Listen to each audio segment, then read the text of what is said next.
Si Rosen ay isang tagapagmana ng kumpanya, ngunit may kapilyuhan at pagka-immature. Pasaway ito, partygoer at basagulero. Kaya naman hindi makampante ang dad niya na si Mr. Monterial na ipaubaya ang kumpanya. Isang araw ay nasiraan ng sasakyan si Mr. Monterial sa tapat ng isang palengke. Nagmamadali siya noon dahil may pupuntahan siyang isang investor. "Ano ba naman to? Ngayon pa nasiraan?" sambit niya. May lumapit kay Mr. Monterial na isang babae. Siguro ay nasa edad 25, kaedaran ng anak niya. "Sir, ano pong nangyari?" tanong ng babae, nakakalapit lamang sa kanya at sinisipat ang sasakyan. "Naflatan kasi ng gulong ang sasakyan ko at pumutok. May alam ka ba na malapit ditong bilihan ng gulong, iha?" Opo. Sige po, tawagin ko pinsan ko na bantay sa bilihan ng gulong. Diyan lang po kayo at may maraming loko-loko dito. Baka manakawan kapag iniwan niyo yung kotse niyo." "Naku, maraming salamat, iha." Sambit naman ni Mr. Monterial. Maya-maya pa ay dumating na ang babae at tinutulak nito ang gulong na pamalit. Nakita niya si Mr. Monterial na pinapalibutan ng mga tambay sa kalye at may hawak na ice pick. "Hoy! Talaga naman at nakatakas pala kayo sa mga tanod, ano?" Matapang na sigaw ng babae na hawak pa ang gulong. "Alam mo, sana, huwag ka na ngang makialam sa amin. Kahit mahuli kami ng mga tanod, makakatakas pa rin kami." "Sana ang pangalan niya?" bulong ni Mr. Monterial. Mabilis ang pangyayari na nakalapit si Shana sa tatlong lalaki. Nakipaglaban si Shana na animo ay isang profesional sa pakikipaglaban. Imbis na pag-aalala ang maramdaman ay mas nangibabaw ang pagkamangha ni Mr. Monterial kay Shana. "Mukhang nahanap ko na ang makakatapat ng anak ko, sa isip ni Mr. Monterial at napapalakpak kay Shana matapos nitong mapabagsak ang tatlong lalaki na wala ng malay. "Ayos ka lang po ba?" "Oo, iha. Maraming salamat sa tulong mo." "Ayos lang po yun. Ako nga po pala si Shana. Ako na pong magpapalit ng gulong ng kotse nyo dahil abala pa po yung pinsan ko eh." "Marunong ka?" Opo." Nahihiyang sagot naman ni Shana. "Ako nga pala si Henner Monterial." Hello po, sir. Nice to meet you po, Mr. Monterial." Matapos maayos ni Shana ang sasakyan ay malawak ang ngiti na hinarap niya si Mr. Monterial. "Okay na po yung sasakyan nyo at nahuli na rin ng mga pulis yung mga loko-loko. Salamat po. Hindi na sila makakabalik for sure," sambit ni Shana. Tumawag rin kasi ng pulis si Mr. Monterial para hindi na makapanggulo pa ang masasamang lalaki kanina. "Magkano pala iha ang bayad ko sa pagpagawa?" Yung gulong na lang po yung bayaran mo, sir." "Naku, hindi naman yata pwede yun." "Hindi naman ako mekaniko, sir. May alam lang na konti. Pero kung mapilit ka, sir, bili ka na lang sa amin ng gulay or isda sa palengke po. Kasi ako yung tindera." Ganun ba, iha? Sige, pakyawin ko na lang ang tinda mo." "Hala, hindi na po." "Sige na, iha." At ayun nga ang nangyari. Pinakyaw ni Mr. Monterial ang lahat. "Salamat po talaga, sir." "Matanong ko lang, iha. Paano ka natuto makipaglaban ng ganun?" "Naku po, sa dami ng loko-loko ay bata pa lang ay tinuruan na ako ng mga pinsan ko na basagulero din noon." "Pero hindi na po ngayon Iha, pwede ba akong mag-request?" "Ano naman po yon, sir?" "Baka kailangan mo ng kargador dito sa palengke or utusan. May papaturuan sana ako ng leksyon sa'yo eh. Kahit hindi mo sakuran, ayos lang." "Hala, kailangan ko po talaga. Pero sure po ba kayo na di ko na kailangang sakuran? Kawawa naman yung tao." "Huwag kang mag-alala. Akong bahalang magpasahod sa mokong na yon. Medyo luko-luko nga lang kaya umaasa akong mapatinu mo siya." "No worries, sir." Sabay saludo ni Shana. "Didisiplinahin ko po ng maayos kung sino man yan." "Okay, salamat ulit, iha ha. Bukas na bukas ay dadalhin ko siya dito." "Ingat po kayo, sir, sa pagdadrive." Paalam ni Shana. Samantala, sa mansyon ng Monterial ay todo ang pagtangki ni Rosen noong marinig ang utos ng dad niya. "Wala ka nang magagawa, Rosen. Bukas na bukas ay pupunta ka sa palengke at magtatrabaho ka doon. Hindi ko ipapaubaya sa'yo ang pagiging CEO hanggat hindi ka magtitino.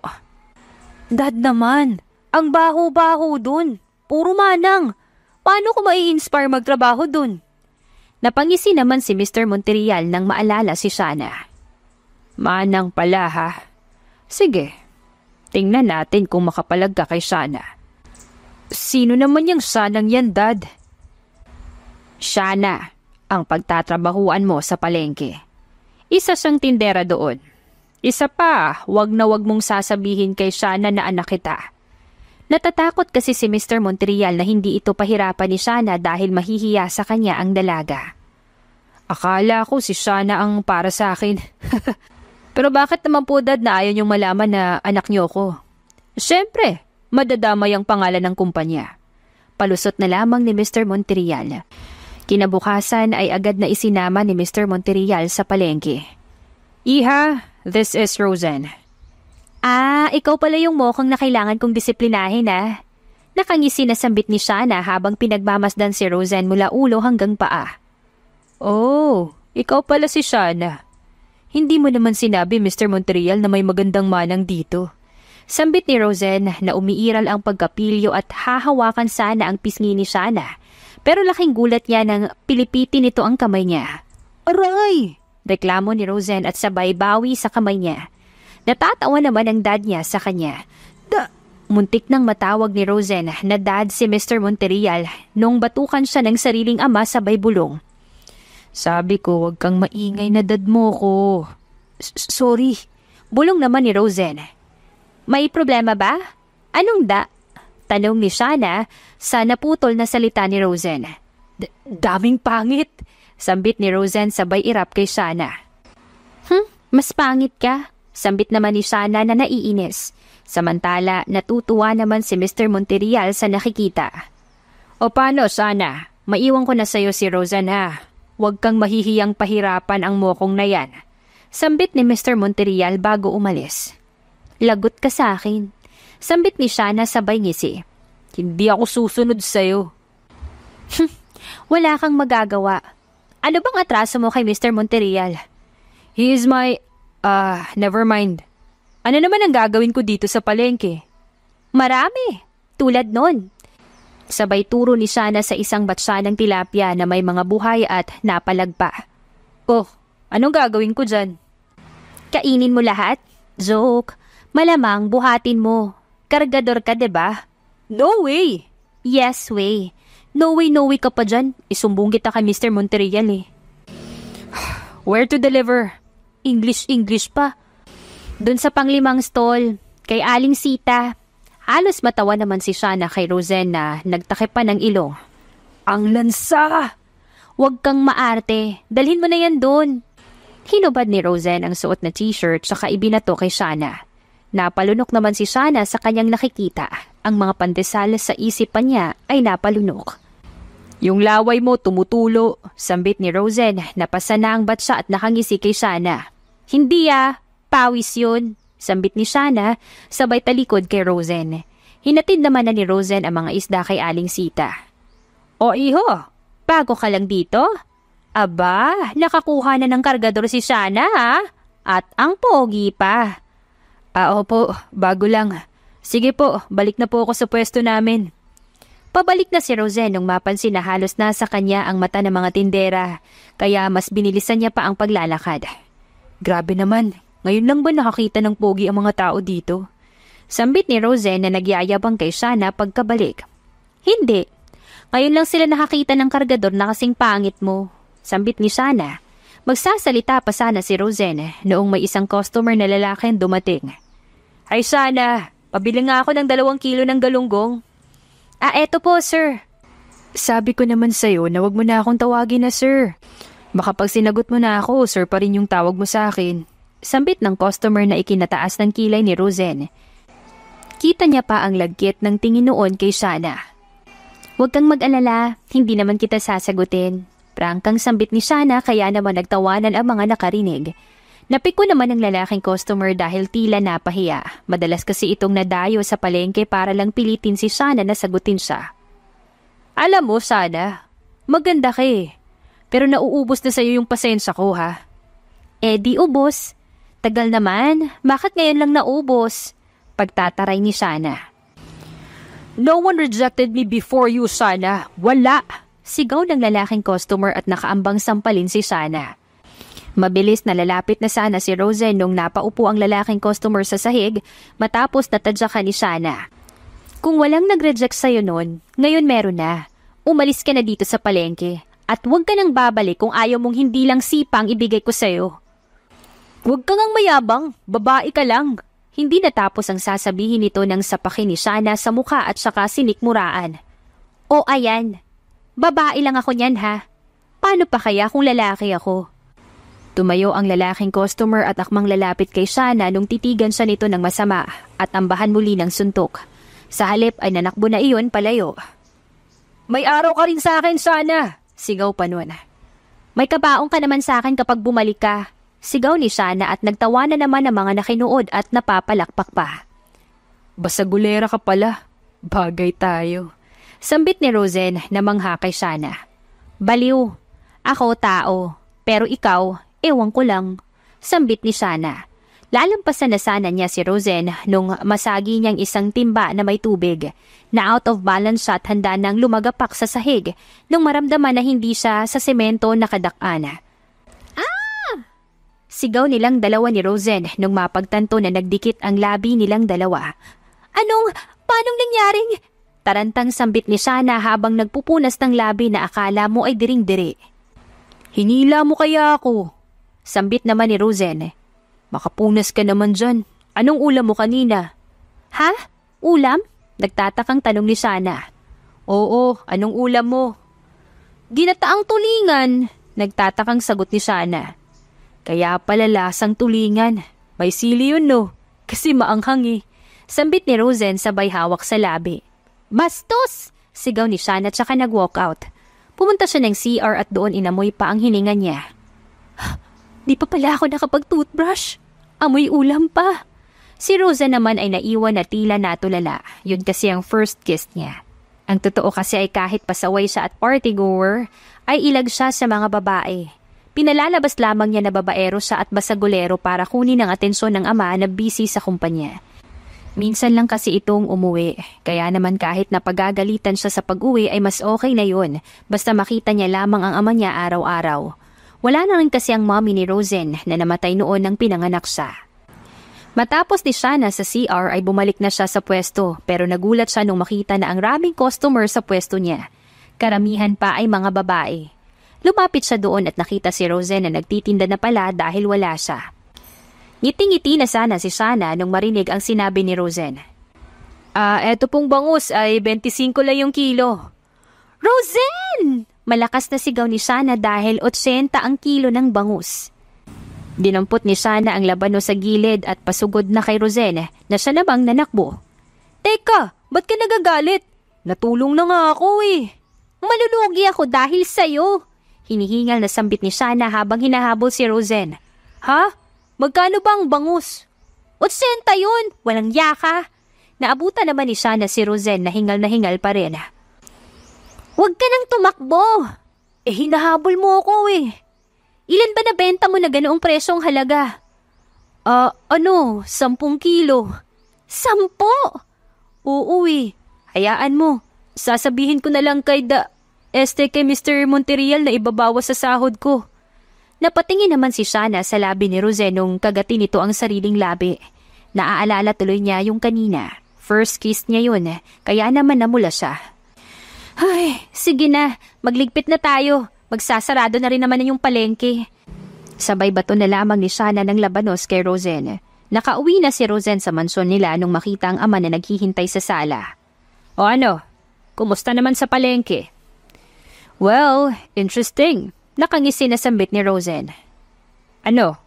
Gusto mo, doon ka na lang? Ayaw mo na bang maging CEO? Dad naman. Pero, mukhang kaya ko naman basta andun si Shana. Natatawang sambit ni Rosen. Akala ko ba ayaw mo doon at puro manang? Okay lang ako kay manang Shana.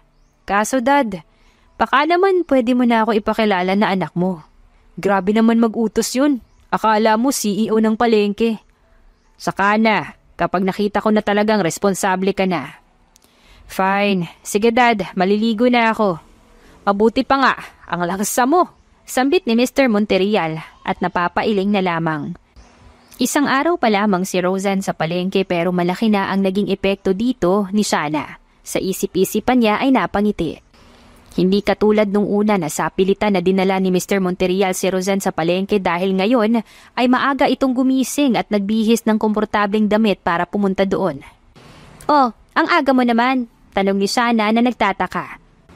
"May mas aaga pa ba sa'yo? Loko, sarado pa nga yung ibang katabi mo." "Siyempre no, kailangan na maaga para mas maganda yung benta." "Mas maganda pa sa'yo?" "Wag mo nga akong inuuto dyan. Simulan mo ng pag-aayos ng paninda natin." "Ano ba yan? Akala ko makakalusot." Bulong ni Roseanne. "Anong sabi mo?" "Sabi ko, ito na nga po, mag-aayos na." Habang nag-aayos ng mga panindang gulay si Shana ay hindi maiwasan ni Roseanne na mapatitig sa dalaga. Dahil doon ay may pumasok na ideya sa kanya. What if paibigin ko si Shana? Pogi naman ako, kaya madali lang yun. Kapag nagawa ko yun, hindi na niya ako uutos-utusan. Sa isip ni Roseanne na akala mo ay may light bulb na umilaw sa ganda ng kanyang plano. "Wow, makatitig ka naman dyan. Ganda ko, no?" Sambit ni Shana na ikinabalik ni Roseanne sa realidad matapos mag-imagine ang kanyang plano. Shana, ang ganda mo. May boyfriend ka na ba?" Pagsisimula ni Roseanne ang kanyang plano. "Wala eh. At wala akong balak." "Ayaw mo? Kahit ako na to? Ako na to, Shana, oh." "Sino ka ba?"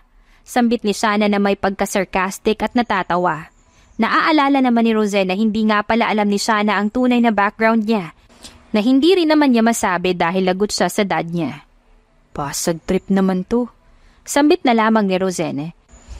Matapos na mag-ayos ng mga display na gulay ay inihatid naman ni Roseanne ang mga order na isda sa mga kahilera ni Shana na tindera rin. Kay Shana kasi sila nakuha ng supply ng isda. "O madam, ano pa po yung maipaglilingkod ko?" Sambit ni Roseanne matapos na makabalik sa pwesto. Mamaya may parating na mga bagong supply na gulay. Sa ngayon magpahinga ka na muna dyan sa gilid. Sa tabi mo? Kahit saan kung saan ka komportable." "So, sa tabi mo nga." "Roseanne, babatukan na kita pag ang kulit mo pa." "Ang cute mo." "Sabi na tantanan mo na ako eh." Sabi mo magpahinga eh. What if ikaw yung pahinga ko?" "Isa pa, Roseanne ha. Hindi ka na talaga makakahinga sa akin." Pagbabanta ni Shana. Napanguso naman si Roseanne at umupo na lamang sa isang gilid habang pinapanood si Shana na nagbebenta. "Hindi man lang tinatalaban ng charm ko yung babaeng to." Bubulong-bulong pa ni Roseanne. Sumapit ang gabi at nagsasara pa lamang ang tindahan ni Shana at Roseanne. "Grabe, ang daming tao ngayon. Sayang ang benta kaya sorry if napa-overtime kita ngayon." Sambit ni Shana na pawis din dahil sa pagod. Dahil sa kakahatid ng mga pinamili ng customer nila sa sasakyan. "Ayos lang, basta ikaw." Banat pa ni Roseanne. Napatitig naman si Shana kay Roseanne at napansin ang tagaktak na pawis nito. Kinuha ni Shana ang towel na nasa bag niya. Napatitig naman si Roseanne na sa dahan-dahang paglapit nito. Tila nabato si Roseanne sa pwesto habang pinagmamasdan ang papalapit na si Shana. Napahawak pa siya sa kanyang dibdib na sa hindi niya maipaliwanag na dahilan ay tila kakawala ang kanyang puso. Nung nakalapit na si Shana ay pinunasan niya ang mga butil ng pawis sa pisngi ni Roseanne. Nagkatitigan naman sila at tila natauhan. O ayan, may kamay ka naman. Punasan mo yung pawis mo." Sabay bato ni Shana ng towel kay Roseanne. "Ikaw ha, sabihin mo lang kung mananansing ka." Pang-aasar ni Roseanne na sa rin naman ay pinapakalma ang sarili dahil sa hindi maipaliwanag na kaba. "Kapal mo naman. Bilisan mo na nga lang dyan na makauwi na tayo." Sambit ni Shana at saka mabilis na tumalikod upang itago ang pamumula sa pisngi. "Diyos ko naman, Shana. Pahirapan mo yung tao. Hindi mahalin." Bulong ni Shana. "Anong sabi mo?" Biglang tanong ni Roseanne na nasa likod lamang pala ni Shana.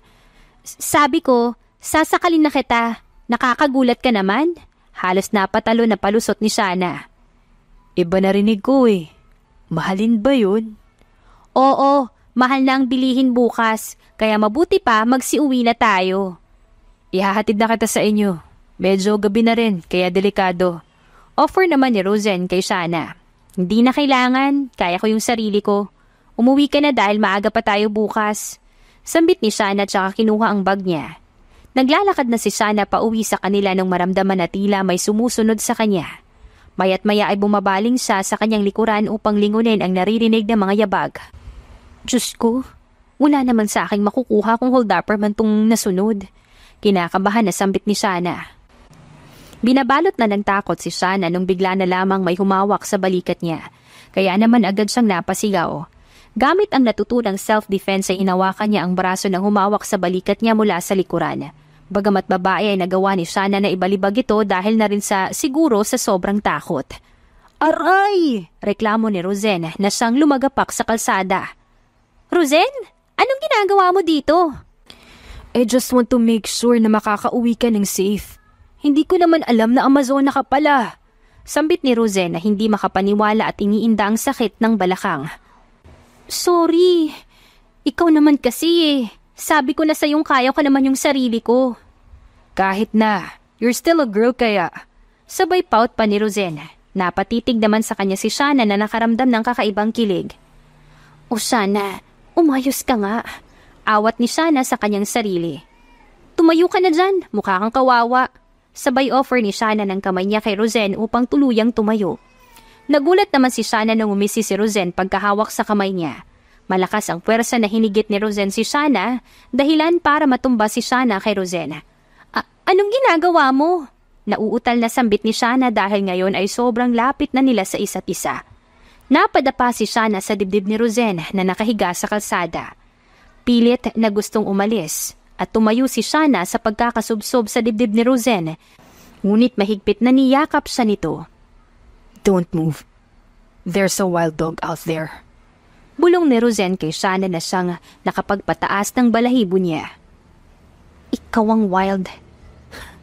Then look at your right then. Nilingon naman ni Shana ang sinasabi ni Rosen at doon nga ay nakita ni Shana ang isang aso na naglalaway. Nakakatakot ang itsura nito at mukhang mabangis. Ito yata ang aso na sinasabi ng mga kabarangay nila na asong baliw at basta na lamang umaatake ng tao. Muntik nang mapasigaw si Shana sa takot nung lumingon ito sa direksyon nila.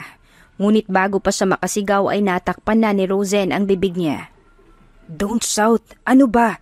Hindi lang ikaw ang takot sa aso, okay? Natataranta na sambit ni Rosen. Takot ka sa aso? Pang-aasar bigla ni Shana. So what? Ikaw rin naman na. Kunot noon na depensa ni Rosen. Kalalaki mong tao ha? Duwag. Pwede ba? Just shut up. Kasi, hindi na naituloy pa ni Shana ang sasabihin nung dampian na lamang siya bigla ng halik sa labi ni Rosen. Tila ilang bultahe ng kuryente ang dumaan sa kanyang katawan.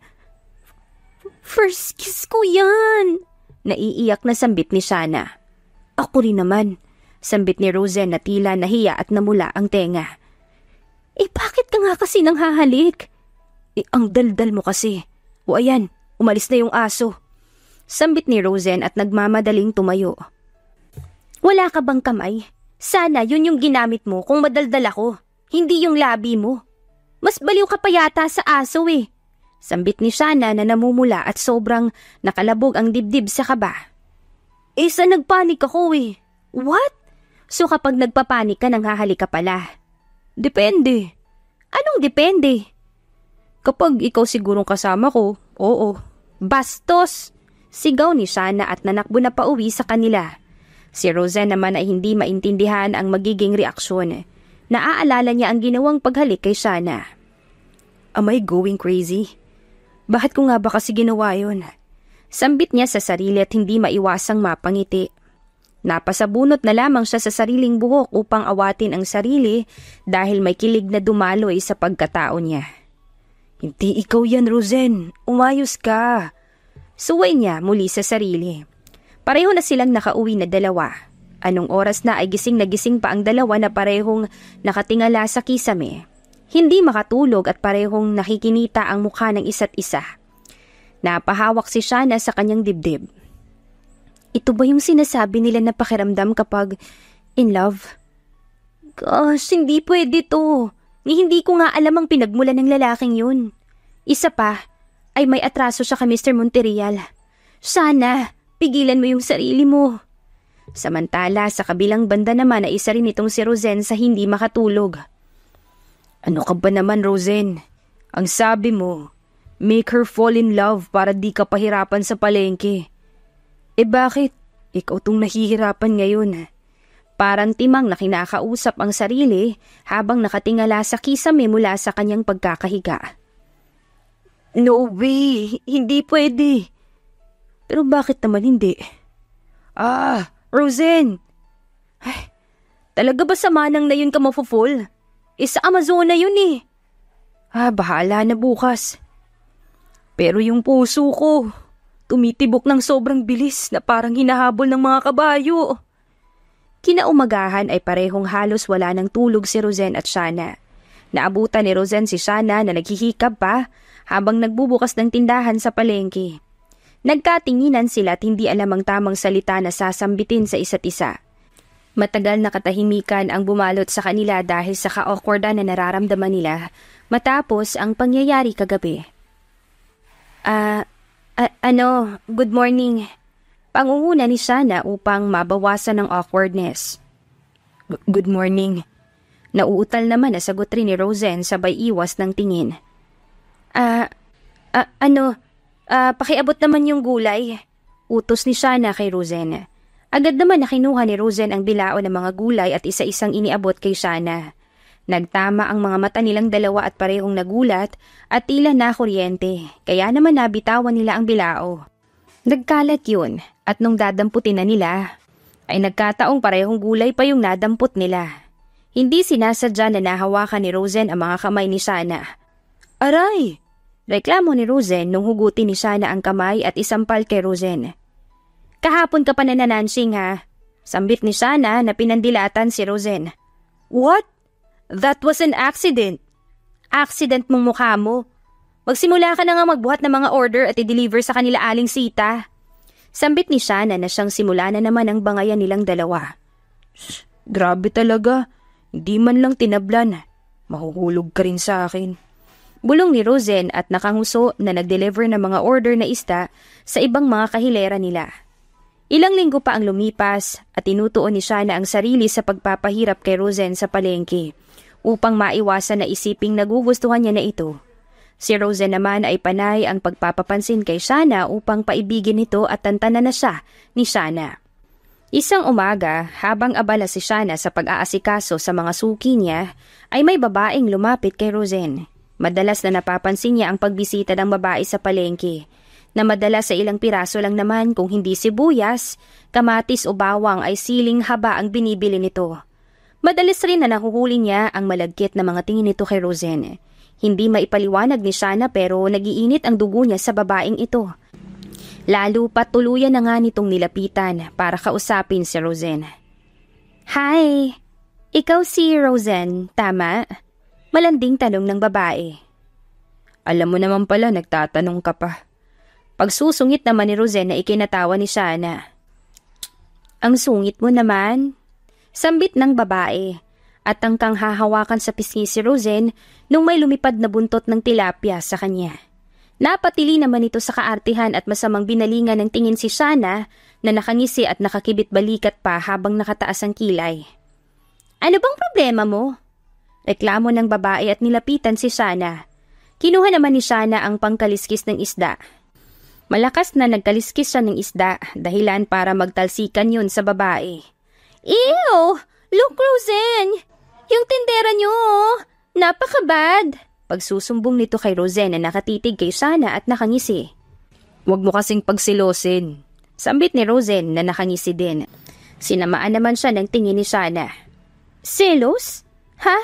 Hindi no? Ayoko lang na istorbo sa negosyo ko.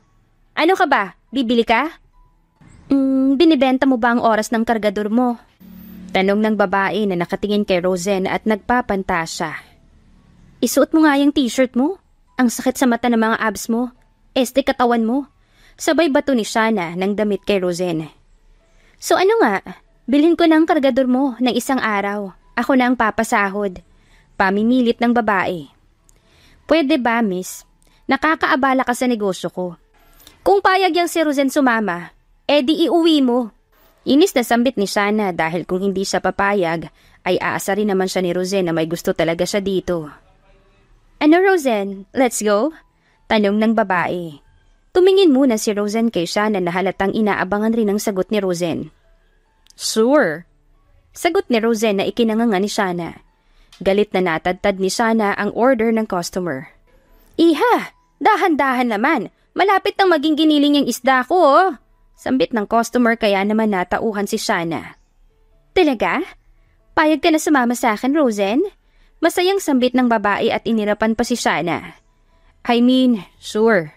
Hindi ako sasama. Ha? Anong sinasabi mo? I mean, kay Shana lang naman ako palaging sigurado.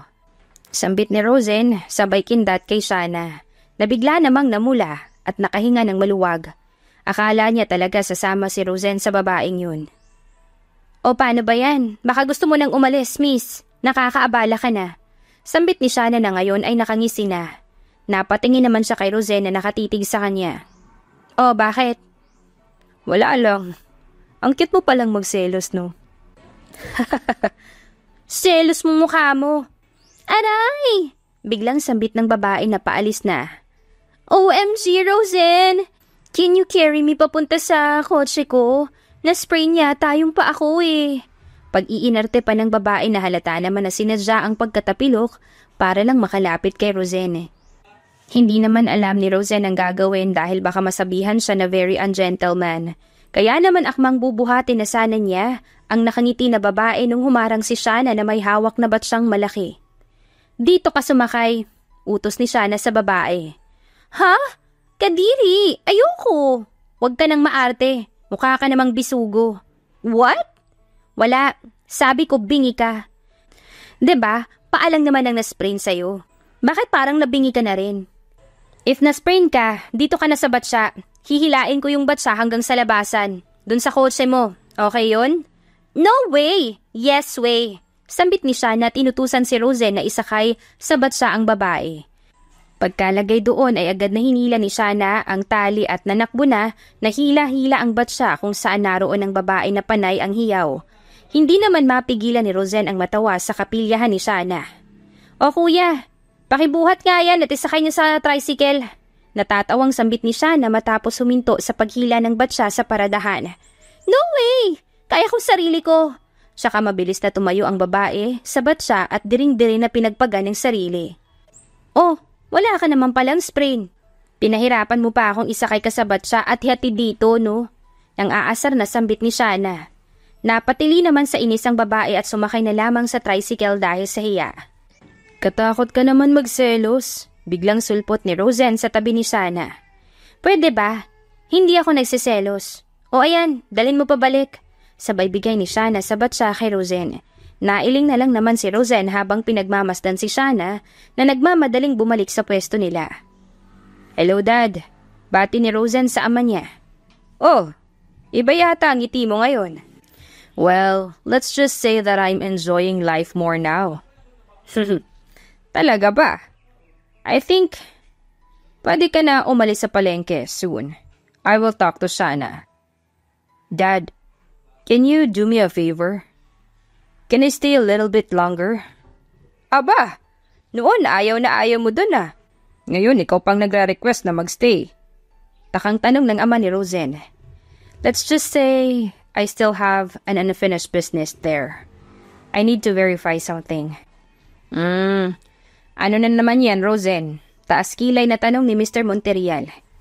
May feelings. Sambit ni Rosen at saka iniwan ng ama na napanganga sa sinabi ng anak.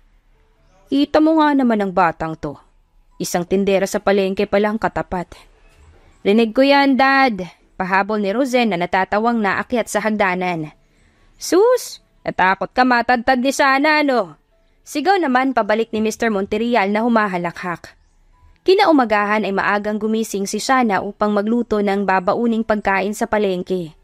Pakanta-kanta pa si Shana nung ma-realize niya na dalawa ang baon na nagawa niya.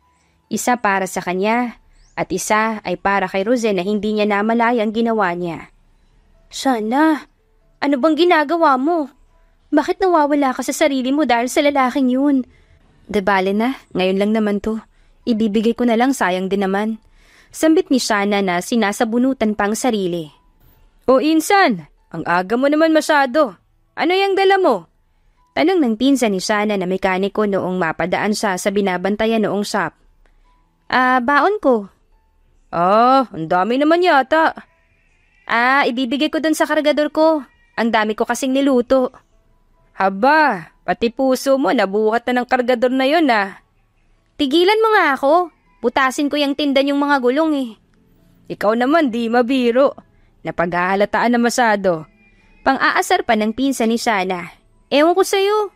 Sambit na lamang ni Shana sabay diretso sa paglalakad. Noong makarating na si Shana sa palengke ay naroon na rin si Rosen na maaga pang nag-ayos ng mga panindang gulay. Ang aga mo naman, Rosen. Oo. Mas mabuti ng maaga kaysa mahuli. Sambit ni Rosen sabay kindat kay Shana. Kindat at ngiti na tunay na niyang naibibigay sa dalaga at wala na siyang planong paibigin lamang ito para gumaan ang trabaho niya sa palengke. O ayan, napasobra yung luto ko. Sayang naman, kaya naisip kong ipagdala ka na rin ng pagkain. Sambit ni Shana sabay abot ng baunan kay Rosen. Hindi naman mapigilan na mapangiti ni Rosen. Wow, in fairness sa baunan talagang ugis puso. Natataranta at halos walang maidahilan si Shana. Nawala rin sa isip niya na sa baunang hugis puso pa talaga niya mailagay ang baon ni Rosen. Ano kasi? Wala nang available na baunan sa bahay. Huwag ka na nga mag-isip ng ano dyan. Bakit? Sabi ko lang naman heart shape. Wala na akong ibang sinabi. Ikaw lang nag-iisip niyan. Aba, nasagot ka pa. Bawiin ko na nga yan. Sana, ang puso kapag naibigay, mahirap nang bawiin. Lalo na kung ayaw ka ng bitawan. Anong puso? Lunchbox yan, Timang. Kaya nga, lunchbox na hugis puso. Tumatawang sambit ni Rosen dahil sa naiinis na ekspresyon ni Shana.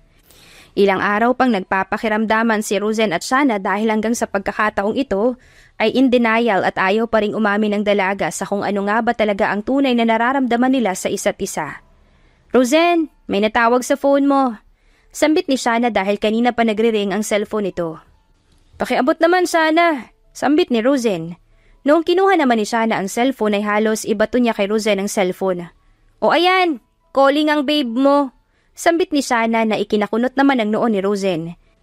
Pagkasalo niya sa cellphone ay naaalala niya ang assistant ng dad niya na babe ang pangalan. Kaya naman natawa na lamang siya sa itsura ni Shana na mukhang pinagsakluban ng langit at lupa. Habang may katawagan si Rosen ay halos makalbo naman ni Shana ang nakadisplay na dahon ng malunggay na siyang pinagdiskitahan niya. Palihim na minamatsagan niya si Rosen na may katawagan. Babe pala. Akala mo kung sinong single makakindat sa akin. Yun naman pala may babae na. Bulong ni Shana. Maya-maya pa ay lumapit na si Rosen kay Shana. Seryoso ang mukha nito. Shana, I need to go home. I'm sorry. Bakit? Pinapauwi ka na ba ng babe mo? Look, he's not someone na inaakala mo. Isa pa, lalaki siya, okay? He's my dad's assistant. And I don't even know how his parent thought of that name. No need to explain. Sambit ni Shana na lihim na napangiti at gumaan ang loob dahil sa narinig. Anyway, kailangan ko na talagang umuwi, Shana. May emergency sa amin and I need to go home. Need mo ba ng kasama? No, I can manage. Just stay here and I'll be back. Okay, ingat. Sambit ni Shana. Nagulat naman siya nang yakapin siya ni Rosen. Hintayin mo ako, Shana. Sambit ni Rosen bago bumitaw sa yakap at tuluyan ng umalis. Mabilis na tinungo ni Rosen ang bahay nila kung saan naroon ang ama niya. Inoobserbahan pa rin ito ng family doctor nila. Sir Rosen, bati ng assistant ng ama niya. How's my dad? Hindi pa rin siya gumigising simula nang atakihin sa puso kanina. Dali-dali naman na pinuntahan ni Rosen ang dad niya. Hey dad, wake up! Ayaw mo ba na makita akong magkaasawa? Pagkausap ni Rosen sa ama na wala pa ring malay. Don't worry, your dad's condition is stable naman. Pero kailangan lang natin hintayin siyang magising. Sambit ng doktor na makita ang labis na pag-aalala sa mukha ni Rosen. Now, Sir Rosen, kailangan ng dad mo ng papalit muna sa company. Medyo maraming deals ang kailangan na i-sealed ngayon para sa company development. Maraming investments ang nakatenga, so we really need your help right now. Sambit ni Babe na assistant ng ama niya. Isang linggo ang lumipas na abala si Rosen sa kumpanya. Bagamat iniisip ni Rosen na kailangan niyang unahin ang responsibilidad niya bilang anak at tagapagmana ng kumpanya. Sinubukan namang kontakin ni Rosen si Shana, ngunit lahat yata ng maaaring magamit para kontakin nito ay binlock siya. Wala rin naman kasing kaalam-alam si Shana sa tunay na nangyayari kay Rosen, kaya nagtatampo siya na hindi na ito nagpakita pa sa kanya. Ano babe, may balita ka ba kay Shana? Tanong ni Rosen sa assistant ng dad niya na siya na ang assistant niya ngayon. According po sa inutusan natin Sir Rosen ay may bago na raw pong kargador si Miss Shana. What? Mas pogi ba sa akin? Pogi raw po at macho eh. Naporma nga raw po kay Miss Shana. Sambit ni Babe na talaga namang ikinainis ni Rosen. Oh, Sir Rosen, saan ka pupunta? I will wake up my dad. Ha? Paano di pa nga nagigising ang dad mo? Takang tanong ni Babe kay Rosen. You'll see. Sambit ni Rosen at pumasok na sa kwarto ng ama niya. Dad naman, gumising ka na dyan no. Inaagaw na magiging daughter-in-law mo, natutulog ka pa rin dyan. Sambit ni Rosen sa ama na animo ay gising ang kausap niya. Bahala ka, Dad. Sinasabi ko sa'yo kapag naunahan ako kay Shana, hindi ka na magkakaapo sa akin. Babala pa ni Rosen. Aalis na sana si Rosen nung gumalaw na ang daliri ni Mr. Monterreal. Dad! Masayang sambit ni Rosen nung unti-unting dumilat ang kanyang ama. Go. Get my daughter-in-law now. Or else, I'll arrange someone to marry you. Sambit ni Mr. Monterreal. Niyakap naman ni Rosen nang mahigpit ang kanyang ama. Ouch! Ano ba, son? Kakagising ko lang. Sorry, Dad. Sambit ni Rosen. Hey, babe. Get the car ready. Natawa naman si Mr. Monterreal kay Rosen at sa assistant niya. Don't laugh, Dad. Dahil sa pangalan ng assistant mo, nagselos ang future daughter-in-law mo. Sorry, son. I can't help it. Natawang sambit ni Mr. Monterreal. Sir Rosen, ready na po yung sasakyan. Dali-dali nang pumunta si Rosen sa palengke kung saan naroon si Shana. Naambutan niya ito na kinukulit ng bagong kargador nito. Sige na, Shana. Pumayag ka na mamaya na manood tayo ng sine. Ayoko nga, Andrew. Ang kulit mo. Please. Kahit hindi mo ko pasahuran ng isang buwan. Pamimilit ng kargador ni Shana na si Andrew. Excuse me. Huwag mo siyang pilitin kung ayaw niya. Gulat naman na napabaling si Shana kay Rosen. Matapos mong di magparamdam, magpapakita ka dito ha. Bulong ni Shana. Napaisip naman siya ng paraan para inisin si Rosen. Sige Andrew, payag na ako manood ng sine kasama ka. Sambit ni Shana sabay irap kay Rosen. Talaga? Yes! Yes! Sigaw ni Andrew sa sobrang tuwa. My gosh! Ibaba mo na ako, Rosen! Sigaw ni Shana matapos na buhatin siya ni Rosen at pasanin na akala mo isang sako ng bigas. I told you, Shana. Hintayin mo ko. Ang tagal-tagal mo namang bumalik. Reklamo ni Shana. Si Andrew naman ay tinangkang habulin sila ngunit hinarang na yun ng assistant ni na Rosen. Inatake sa puso ang dad ko, Shana. Sambit ni Rosen kaya naman natigilan si Shana. Isinakay siya ni Rosen sa kotse at saka sila nanahimik ng sandali doon. Sorry, hindi ko alam. Hindi mo naman kasi sinabi. Sambit ni Shana. Paano ba naman? Blinak mo ko. Teka, kaninong kotse to? Pagtataka ni Shana. Ang totoo kasi, Shana, Mr. Monterreal is my dad. Pag-amin ni Rosen. Ha? So anak ka niya? Malamang, Shana. Dad ko nga siya, diba? Ba't mo naman hindi sinabi ka agad? Akala mo naman nasa movie tayo na kailangan pa itago yung identity mo. Well, ayaw ni Dad na sabihin ko. Kasi gusto niya naturuan mo ako ng leksyon bago ko manahin yung kumpanya. Kumusta na nga pala si Mr. Monterreal? Ayun, he just woke up. Natakot na maagaw ang daughter-in-law niya. Sinong daughter-in-law? Ikaw. Sambit ni Rosen saka nakipagtitigan kay Shana. Tigilan mo nga ako. Nagtatampo pa ako sa'yo, no? Pagpapakipot ni Shana na ang totoo ay kinikilig na. Gusto mo manood ng sine, diba? let's date. Sambit ni Rosen saka nagmaneho. Tahimik lang naman si Shana sa biyahe at nagpipigil ng kilig. Pumunta sila sa isang malapit na sinihan. Ako na ang pipili ng movie, sambit ni Shana na may binabalak. Naisip ni Shana na piliin ang horror at magkukunwaring takot para makalapit kay Rosen. Sumang-ayon naman si Rosen sa horror movie dahil naisip niya rin na para matakot si Shana at yakapin siya. Noong nanonood na sila ng pelikula ay halos maitapon nila ang coke at popcorn sa takot. Hindi nila akalain na sobra palang nakakatakot ang palabas. Imbis na yumakap si Shana ay nanakbo na ito palabas ng sinihan matapos mapanood ang isang jump scare part ng palabas. Naiwan namang napanganga si Rosen sa inakto ni Shana. Diyos ko naman, Shana! Bakit tinakbuhan mo si Rosen? Hey! Bakit ka lumabas? Hinihingal na sambit ni Rosen noong makalabas na rin. Pero ang totoo ay nagpapasalamat siya na lumabas si Shana dahil kahit na lalaki siya ay mapapatili siya sa loob ng sinihan sa takot. Paano ba naman kasi? Sino ba naman ang hindi mapapalabas doon? Ikaw nga rin lumabas sambit ni Shana. Siyempre hinabol kita. Palusot ni Rosen na may tumutulong butil ng pawis.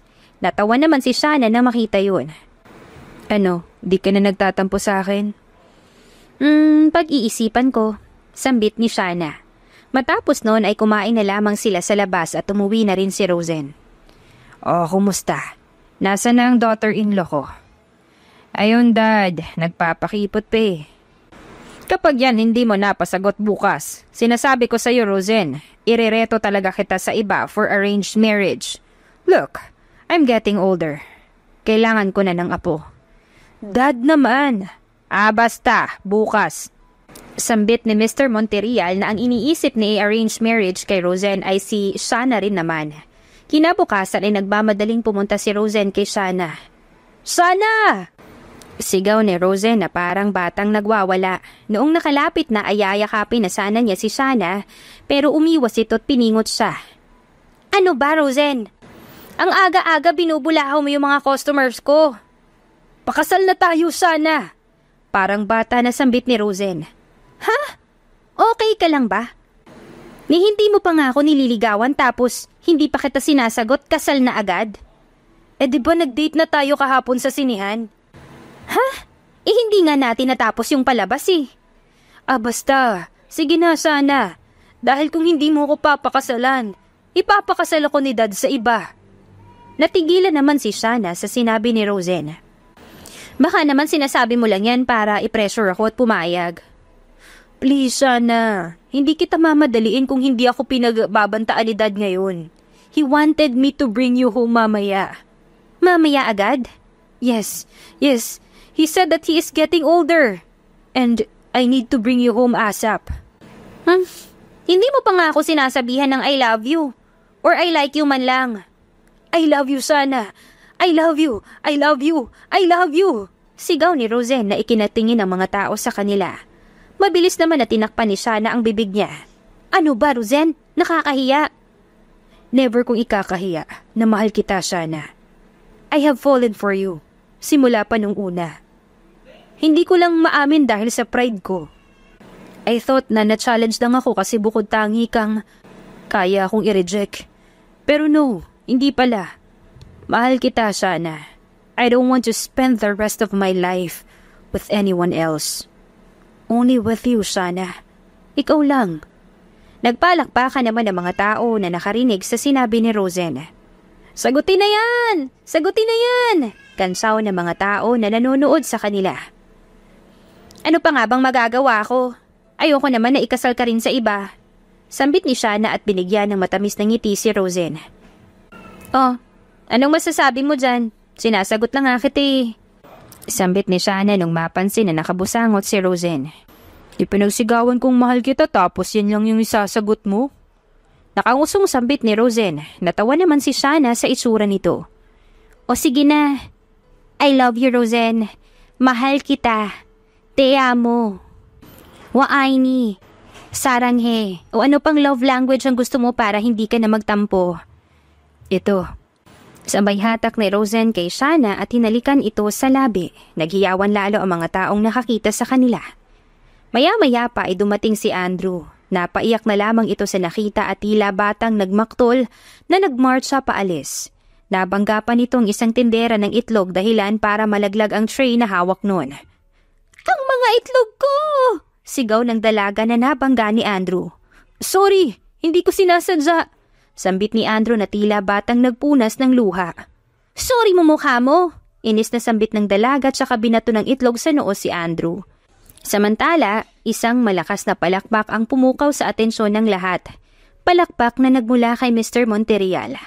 "Dad, anong ginagawa mo dito?" Iimbitahin ko sana si Shana na i-arrange marriage sa'yo eh." "What? So si Shana rin yung sinasabi mo na ipapakasal sa akin?"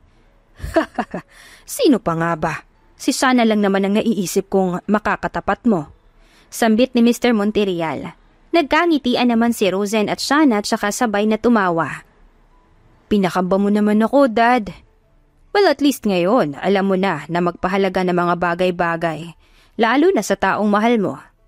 "Yes, Dad. Thank you for bringing Shana into my life." "See, ang cheesy mo na rin." Sabay tawa ni Mr. Monterreal. "Babe, pakibigay ang regalo ko kay Shana." Sambit ni Mr. Monterreal. Lumapit naman ng assistant niya kay Shana at saka inabot ang isang papel. "Ikaw si Babe?" Natatawang tanong ni Shana sa assistant. Yes po, ma'am. Ako po yung pinagsilosan mo."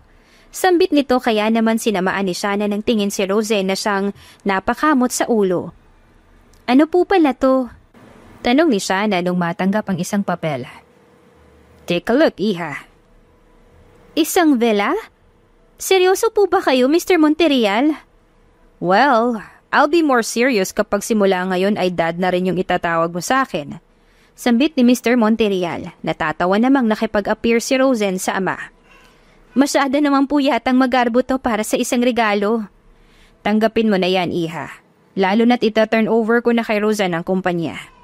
"Talaga, Dad?" Hindi makapaniwalang sambit ni Rosen. "Yes, Rosen. Next week ay magkakaroon tayo ng party. I-a-announce ko ang pag-upo mo bilang CEO at ang engagement niyo ni Shana." "Thank you, Dad." Sambit ni Rosen na tinapik ang ama niya sa balikat. "Thank you po." Mahinang sambit ni Shana na tila nahiya pa kay Mr. Monterreal.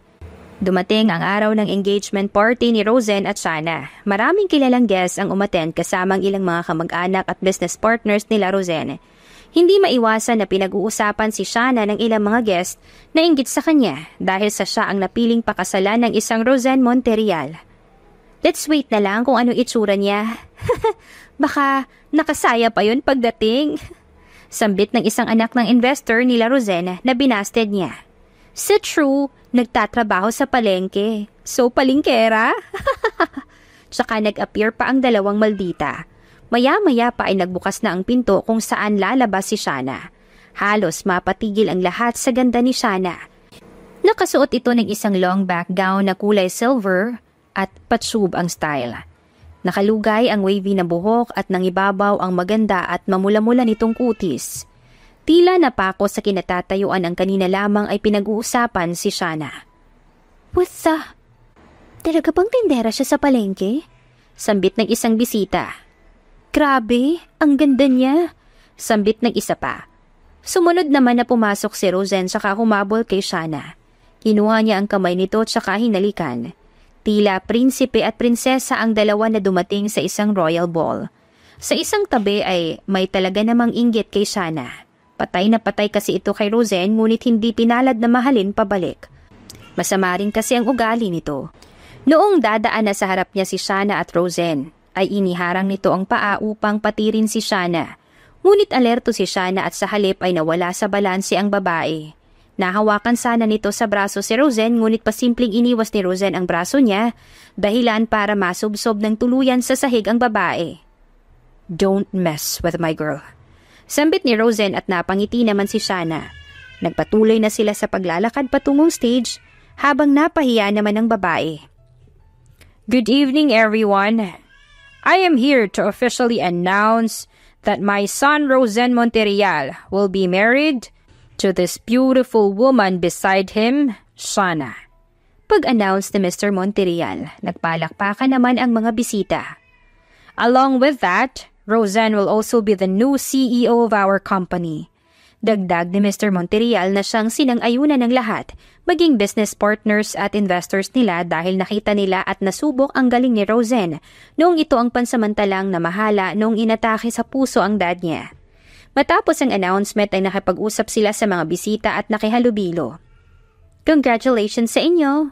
Plastic na sambit ng dalawang babae na kanina lamang ay pinagchichismisan si Shana at mababa ang tingin sa kanya.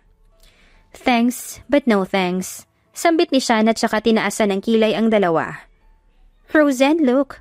Yung napili mo may attitude. Sumbong na isa na nagpapakyut pa kay Roseanne. That's why I like her. Sagot naman ni Roseanne na ikinatameme ng dalawa. Tumating ang araw ng kasal ni Roseanne at Shana. Isa sa pinakamasaya ay ang ama ni Roseanne. Excited kasi itong magkaapo dahil simulat sa pool ay dalawa lamang sila ni Roseanne sa mansyon. At sabik itong mag-alaga muli ng bata. Kinakabahan po ako, Nay. Tigilan mo nga ako, Shana. Nagulat na lang kami ng ama mo na ikakasal ka na, ha? Sambit ng nanay ni Shana na galing pa ng probinsya at napaluwas noong malaman na ikakasal na pala ang anak nila. Kasalukuyan siyang inaayusan ng kanyang ina na hairdresser at makeup artist sa probinsya nila. Sorry, Nanay. Ako rin naman po nabigla eh. Natatawang sambit ni Shana. Hindi bale, nasa tamang edad ka na rin naman. Akala nga namin ang tatay mo, tomboy ka. Dahil ni minsan hindi ka nagka-boyfriend. Pero kita mo naman, talagang ginulat mo kami. Panong gulat, Nay? Ewan ko sa yung bata ka. Bilisan niyo na ako bigyan ng apo, ha? Matapos ang kasal niyo, huwag na kayong dumaan sa reception. Nay naman, baka may makarinig sa inyo. Bakit ayaw mo? Pero, sige po. Nagtawa na naman ang mag-ina. Nasa harap na ng altar si Roseanne at hindi maipaliwanag ang sayang nararamdaman niya sa mga oras na yun. Maya-maya pa ay tumugtog ang isang musika. Isang kanta na Beautiful in White. Dahan-dahang naglalakad papalapit sa altar si Shana suot ang isang gown na minana pa niya sa kanyang ina. Hawak ang bouquet ng bulaklak na halos diligan niya ng luha dahil sa saya. Mataman nilang pinagmasdan ng bawat isa habang papalapit. Tumabi ang ama ni Shana sa kanya noong madaanan ito upang ihatid siya sa altar. Si Rosa naman ay hindi na rin naiwasang tumulo ang luha noong iabot sa kanya ng ama ni Shana ang kamay nito. Hay, nasambit na lamang nila sa isa't isa habang abot langit ang ngiti ngunit may luha. Kalalaking tao iyakin, sambit ni Shana. Ikaw nga tanggal na makeup mo eh. Lo, sumugit ta sa nanay ko eh. Siya makeup artist ko. Sabi niya waterproof daw to eh. Natawa na lamang sila sa isa't isa. Mahigpit na hawak ni Roseanne sa kamay si Shana na tila ayaw ng bitawan pa. Nagsimula na ang seremonya ng kasal at ngayon ay magbibigay na sila ng pangako sa isa't isa. Hinawakan ni Roseanne ang kamay ni Shana bago nagsalita. Shana, you are my greatest love. Ikaw yung hindi ko inaasahang matatagpuan ko sa kabila ng pagkawala ko sa sarili kong mundo. Pati ginataang tulingan ay nalasahan kong una sa mga labi mo. Handa akong saluhin lahat ng problema sa buhay, makita ka lang na masaya. Hindi kita pababayaan maging ang mabubuo nating pamilya. My love for you will never fade, nor get old. My love for you will last more than forever. Will behold. I love you, Shana. Till my last breath, I love you. Roseanne, akala ng nanay ko tomboy ako. Panimula ni Shana na ikinatawa naman ng lahat. Akala ko rin. Dagdag pa ni Shana na muli namang ikinatawa ng mga nandoon. Pero nung mga panahon na pinahihirapan kita, ay mas nahihirapan ng puso ko na makitang nadudungisan ng gwapo mong mukha, na nag-aamoy isda ang mabango na katulad mo. Sabi ko na una pa lang patay na patay ka na sa akin. Singit ni Roseanne na sinaway naman ng pare. Hindi ko rin alam pero nagising na lang ako sa isang araw na gusto na kita. Nagsiselos ako kapag may lumalapit na ibang babae sa'yo at nagpapahiwatig na gusto ka. Well, nagising nga ba? Hindi nga pala ako nakatulog kakaisip nun sa'yo. So paanong nagising? Roseanne, I love you so much na hindi mo kailangang saluhin lahat ng magiging mga problema natin sa buhay. Lahat ay magkasama nating pagsasaluhan. I love you not because you are rich. I love you kasi ang pogi mo. Kidding aside, I love you kahit sino ka pa. Kahit ano pang estado mo sa buhay. Because I know that you have a good heart and you are very responsible. Hindi mo inuuna ang sarili mong kapakanan. And I am so proud of you because of that. You are my Cargador CEO, my first love, and will be the last. Mahal na mahal kita, Roseanne Monterreal. You may now kiss the bride. Sambit ng pari. Mabilis pa naman sa 4:00 na pinaulanan ng halik ni Roseanne si Shana sa mukha bago muling hinalikan sa labi. Isang halik na tumagal at halos awati na sila ng mga nanonood sa kanila. Ooh! Tama na yan! Nagugutom na kami! Natatawang sambit ng pinsan ni Shana. Tulad ng inaasahan ay sumaglit lamang sa reception si Shana at Roseanne. Matapos na magpasalamat sa mga sponsors at iba pang bisita ay dumiretso na sila sa regalong villa ni Mr. Monterreal kay Shana. Gusto ko babae ha? Bilin pa ni Mr. Monterreal sa dalawa. Umalis na kayo dito, bilisan nyo na. Halos ipagtulakan pa si Shana at Roseanne ng kani-kanilang mga magulang na excited magkaapo. Ilan ang gusto mo? Tanong ni Shana kay Roseanne matapos makarating sa villa. Ha? Anong ilan? Ang alin? Nagtatakang tanong naman ni Roseanne. Ilan nga yung gusto mo? Ang slow ha? Nahihiyang sambit ni Shana ngunit may pagkapilya. Bakit pa bibilangin? Siyempre, kung ilan yung kaya mo. Sambit ni Roseanne tsaka binuhat si Shana na napatili naman sa pagkagulat. Mabilis na dinala ni Roseanne si Shana sa kwarto at doon ay pinagsaluhan nila ang gabi nila bilang mag-asawa. Makalipas ang ilang buwan ay nakapagpatayo ng sariling public market si Shana. Siya na ang namamahala doon samantalang si Roseanne naman ay sa kumpanya naging abala. Hanggang sa nagbunga ang pagmamahala nila ni Roseanne at Shana. Si Amara na sobrang talino at talaga namang spoiled sa mga lolo at lola nito. Mommy, hindi pa po ba uuwi si Daddy? Naku anak, overtime ang daddy mo eh. Sambit naman ni Shana na nahihimigan sa boses ng anak ang pagtatampo. Tara na anak, matulog na tayo. Sambit ni Shana sa anak nilang si Amara. Paakyat na sila ng hagdan nung may marinig sila na nag-aawitan sa labas ng villa. Doon ay nakita nila ang isang banda na natugtog ng paboritong love song ni Shana at Roseanne. Wow, Mami! May mga nakanta sa labas! Tuwang-tuwa na sambit ni Amara. Maya-maya pa ay lumilipad na drone ang lumapit kay Shana. Nakasulat doon na sundan nila ito. Sinundan din ni Shana at Amara ang drone na dinala sila sa garden. Doon ay naghihintay si Roseanne na may hawak na teddy bear at roses. Halos maiyak si Shana sa sorpresa ni Roseanne. This is for you anak. Sabay bigay ng teddy bear kay Amara. And this flower is for my lovely wife. Sambit ni Roseanne at iniabot naman yun kay Shana. Akala ko nakalimutan mo na. Nakakainis ka. Umiiyak na sambit ni Shana. Makalimutan ko na ang lahat, wag lang kayo. Sambit ni Roseanne tsaka hinalikan sa noo si Shana. Nag-dinner date silang buong pamilya noong gabing yon. Daddy, gusto ko po may baby sister. Sambit ni Amara kaya naman nagkatinginan sina Shana at Roseanne.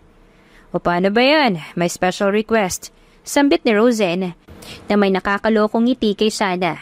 Request ka dyan. Sabihin mo, binulungan mo yung anak natin. Puro ka talaga kalokohan. Sambit naman ni Shana kay Roseanne. Bakit? Ayaw mo ba dagdagan si Amara? Dagdagan na natin para hindi na nag-aagawan ng mga lolo't lola niya. Pangungumbinsi pa ni Roseanne. Wow, ang galing mo gumawa talaga ng rason, no? Siyempre, baka Monterreal to. Natatawang sambit ni Roseanne saka mabilis na hinalikan sa labi si Shana. Daddy naman, Mommy, nandito po ako, oh. Reklamo ni Amara. Di punta ka na kay lolo mo anak, para magkaroon ka na ng baby sister. Sambit ni Roseanne na halos ipagtulakan ng anak sa assistant niya. Babe, pakihatid naman kay Dad. Sige po, Mr. Monterreal. Naiiling na lamang na pagsunod ng assistant nito. Kawawang bata. Bulong pa ni Babe na narinig ni Amara. Hindi po ako kawawa. Bibigyan lang po ako nila ng baby sister. Masayang sambit ni Amara na inosenteng-inosente. Sumapit ang kaarawan ni Mr. Monterreal. Isang magarbong pagdiriwang ang ginanap ngayon sa mansyon. at halos lahat ng malalapit sa pamilya nila ay nandoon. Narito tayong lahat upang masaksihan ang pagtanda ng aking poging daddy. Sambit ni Rosen na ikinatawa naman ng mga bisita. Age is just a number, Rosen. Tingnan mo naman ako, lolo na pero may asim pa. Sambit naman ni Mr. Monterial. Nagbigay ang mga bisita ng regalo kay Mr. Monterial samantala namumukod-tangi naman na walang bit-bit si Rosen at Shana. Oh, wala man lang kayong regalong dala? Sambit ng ina ni Shana matapos makita na walang ibibigay na regalo si Shana at Rosen. Napangiti naman si Rosen at Shana tsaka lumapit kay Mr. Monterial kasama si Amara. Lolo, may maganda pong regalo si Mommy and Daddy. Sambit ni Amara na ikinatahimik naman ng mga bisita. Talaga ba, Apo? So far, ikaw pa lang ang pinakamagandang regalo na natanggap ko sa kanila eh. Kinuha naman ni Rosen ang mikropono.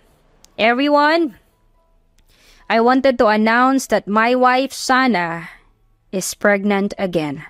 Masayang sambit ni Rosen na ikinahiyaw ng mga bisita. Totoo ba yan? Hindi na kami mag-aagawan ng balae ko sa apo namin. Masayang sambit ni Mr. Monterial. Yes po, Dad. And take note, I'm carrying a twin. Sambit ni Shana na mas lalong ikinatuwa ng lahat. Ayan, tigisan na ng aalagaan ng lolo't lola. Sambit ni Rosen. Nag-toast naman sila kasabay ng pagdiriwang ng birthday ni Mr. Monterial at pagdadalang tao ni Shana ng kambal. Magbublow pa ba ako ng candle ng cake ko natupad na yung wish ko? Tanong pa ni Mr. Monterial. Hipan mo na, Dad. Malay mo maging quadruplets. Nakakalokong sambit ni Rosen kaya naman nakatikim siya ng pingot kay Shana. Tama ka na. Aray naman. Napuno naman ng tawanan ang lugar dahil sa masayang pamilya na meron ang Monterial. Pamilya na puno ng pagmamahal at pagtanggap maging sino man. Ang pag-ibig ay walang lugar na pinipili. Minsan, nasa malapit. Minsan, nasa malayo. Ngunit ang pinakatamang lugar ay kung saan, anumang oras ay may dalawang puso na maaaring magtagpo. Sa palengke man o sa daan. Nagsimula man sa asaran o hindi pagkakaintindihan. Sabi nga nila ang pag-ibig ay mahiwaga. Ang inaakalang walang pag-asa, magigising ka na lang sa umaga na kasal ka na sa taong habang buhay sa iyo ay magiging mahalaga. Mabutas man ang batingaw at hindi umabot ang tunog sa altar, malakas naman ang tibok ng pusong nagmamahal. Si Shana at Rosen ay patunay na ang pag-ibig ay walang estadong pinipili. Hindi nasusukat ng anuman ang tunay na pag-ibig. Kayo ba? Naranasan niyo na ba ang magmahal ng ibang estado sa inyo? Naging hadlang ba ito upang magmahalan ng totoo? Sana lahat ng pag-ibig ay matagumpay. Yan ang ninanais ng lahat. Pagsintang tunay at walang hanggan. Wakas. Maraming salamat po sa inyong walang sawang pakikinig sa ating mga kwento.